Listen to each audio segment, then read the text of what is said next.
chrétienne qui n'a pas de persécution n'en est pas une. Tu dois souffrir pour Jésus.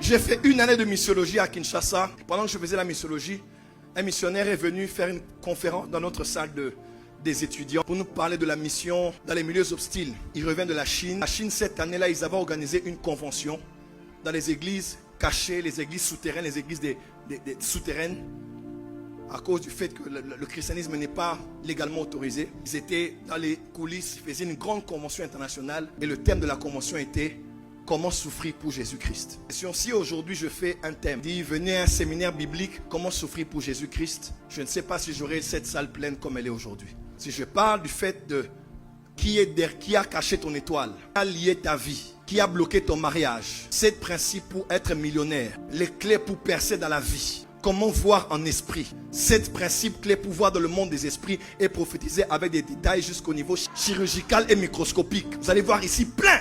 Mais si on dit comment souffrir pour Jésus, personne ne viendra. Parce que personne ne veut souffrir. Oh, je vais donner ma vie à Jésus pour souffrir. Je ne veux pas souffrir. Et pourtant, Jésus a dit à Pierre, je te dis Pierre, puisque tu m'as suivi moi, écoute-moi très bien. Tu auras dans les siècles à venir la vie éternelle.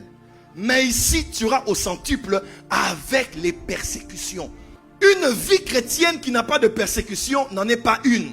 Tu dois souffrir pour Jésus. Les premiers apôtres et les premiers disciples prenaient pour un sujet de joie, de gloire que de participer aux souffrances de Jésus. Donnez-moi Philippiens chapitre 3. Afin de connaître Christ et la puissance de sa résurrection et la communion de ses souffrances en devenant conforme à lui dans sa mort, pour parvenir, si je puis, à la résurrection d'entre les morts. Ce n'est pas que j'ai déjà remporté le prix ou que j'ai déjà atteint la perfection, mais je cours pour tâcher de le saisir, puisque moi aussi j'ai été saisi par Jésus-Christ. Et dis à ton voisin, la communion de ses souffrances. Évangéliste Myriam, avons-nous aujourd'hui des chrétiens qui peuvent prendre part à une convention ou à une retraite dans le thème et comment souffrir pour Jésus? On n'aime pas ça. Parce que nous aussi, on vous a mal prêché. Viens à Jésus, tu auras la solution. Viens à Jésus, tu n'auras plus de problème. Qui vous a dit qu'en venant à Jésus, on n'aura plus de problèmes? Laisse-moi te dire, les problèmes vont encore se rajouter. Au prophète, depuis que je prie, moi, quand j'étais pas même, tout allait bien. Maintenant que je prie, les choses se sont empirées. Laisse-moi te dire, c'est le signe que tu es réellement en Christ.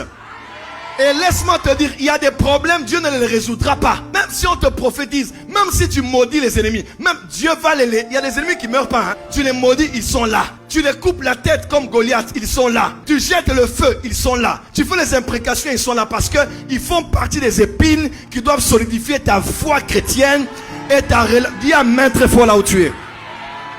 Dis à ton voisin.